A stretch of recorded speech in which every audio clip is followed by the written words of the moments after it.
बेटा बताकर आते, मैं कुछ खाने पीने का बंदोबस्त ही कर लेती।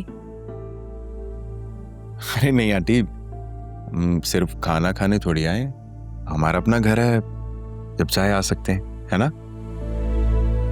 असल में जोया आप लोगों को बहुत मिस कर रही थी, मैंने सोचा इसे यहाँ ले आऊं आप लोगों से मिलने। ऐसे ही तो नहीं आए हो।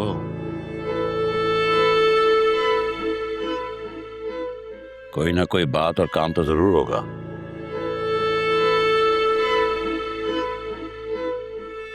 नहीं नहीं, वाकई हम बस ऐसे ही आए अंकल।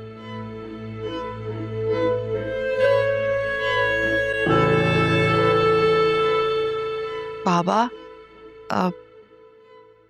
मैं चाहती हूँ आप मुझे छोटा सा घर या अपार्टमेंट ले दें।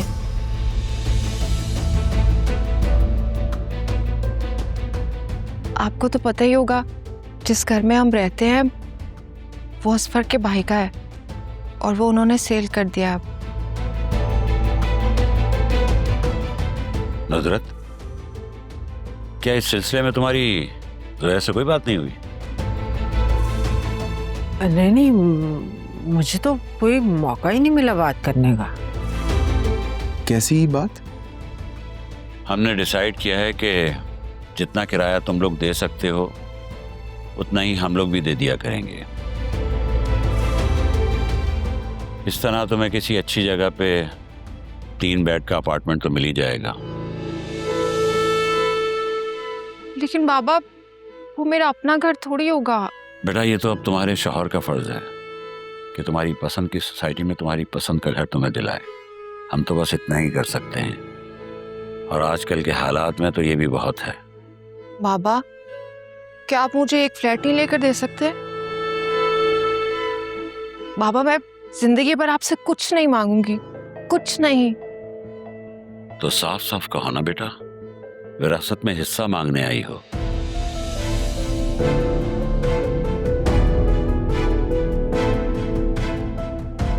लेकिन मैं अभी जिंदा हूं और विरासत तो मरने के बाद मिलती है। कम से कम मेरे मरने का तो इंतजार कर लो। बाबा, अल्लाह आपको लंबी उम्र अता करे। आमीन। मैं तो बस वो मांग रही हूँ जिस पे मेरा हक है। बेटा, तुम्हें नहीं लगता कि हमने कुछ ज्यादा ही तुम्हारे हुकूक पूरे कर दिए हैं और अपने फराइज से ज्यादा तुम्हारे हुकूक अदा किए? बाबा, एक फर्ज और पूरा कर दें। मैं जानती हूँ आपके लिए कुछ भी मुश्किल नहीं है। हाँ, ठीक कहती हो, लेकिन मुझे तुम्हारे शौहर की नीयत पर शक है।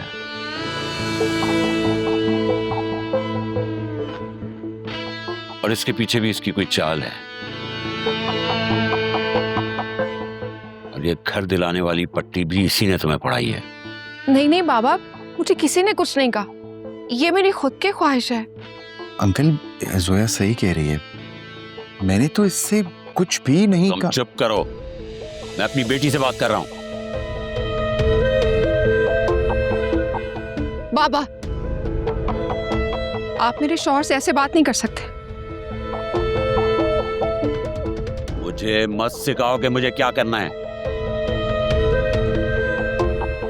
बाबा, आपके दिल में असफर के लिए इतनी बदगुमानी क्यों है? असफर बिल्कुल बदल गए हैं, वो पहले जैसे बिल्कुल नहीं रहे। क्योंकि ये एक बेईमान इंसान है।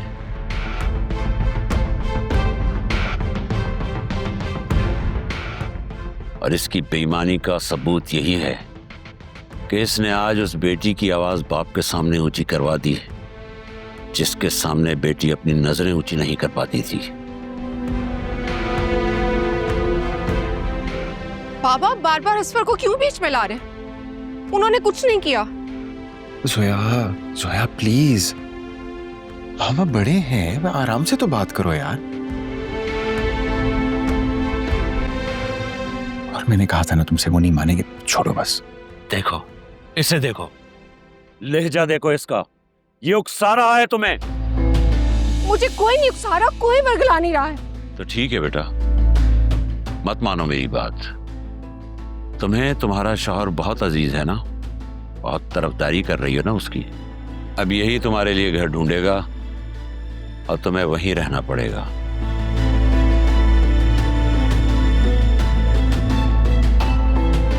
ठीक है, अब मैं जानू और मेरा शौहर।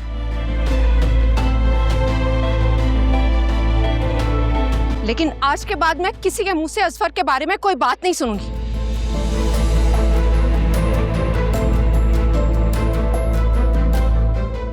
सोया, प्लीज क्या कर रही हो तुम? बैठकर बात कर लो ना। अब बात करने के लिए कुछ नहीं बचा।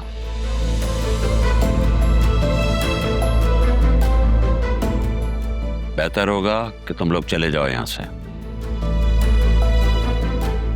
ठीक है, जा रही हूं मैं यहां से और दोबारा यहां कभी नहीं आऊंगी।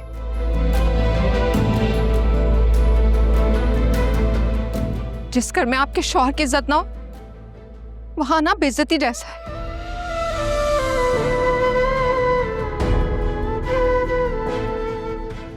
चले आप। जोया,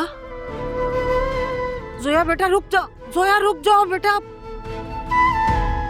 जोया, जोया बेटा मेरी बात सुनो, 1 मिनट रुको, 1 मिनट रुक तो जाओ, माँ की बात तो सुन लो। क्या जल्दी? जोया बाजी, जोया जी आप कहीं जा रही हैं? और फिर कभी आऊंगी भी नहीं। जोया, आंटी जाने दें, तबीयत खराब हो जाएगी, बहुत गुस्से में। प्लीज सॉरी, खुदा हाफिज। चलें आप। क्या हुआ है अम्मा?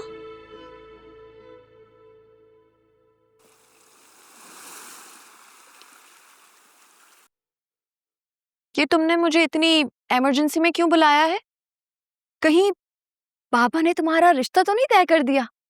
अरे नहीं भाई, मैं घर आई तो जोया बाजी मुंह फुलाए हुए जा रही थी घर से, और ना असफर भाई उनके साथ साथ थे। अम्मा उनको मनाने की कोशिश कर रही थी और मैं अंदर गई तो अब्बा का ब्लड प्रेशर 180 हुआ था और उन्हें सिर्फ एक ही रट लगाई हुई थी, बस आलिया को बुला दो। तो तुमने जोया को कॉल की, कुछ पूछा उससे? नहीं यार, उनका मूड ना अच्छा खासा ऑफ था। मेरी बातों से मजीद ऑफ हो जाता, इसलिए मैंने कॉल ही नहीं। बिल्कुल ठीक किया तुमने, खामोशी रहा करो। और वैसे भी तुम्हारी खामोशी ना काफी बेहतर रहती है। अब चलें? और तुम ना ज्यादा चौड़े में मत रहा करो, कम तुम भी नहीं हो। बाबा को शीशे में क्या उतार लिया, आलिया ना हो गई पीरनी कहीं की। चलो अब।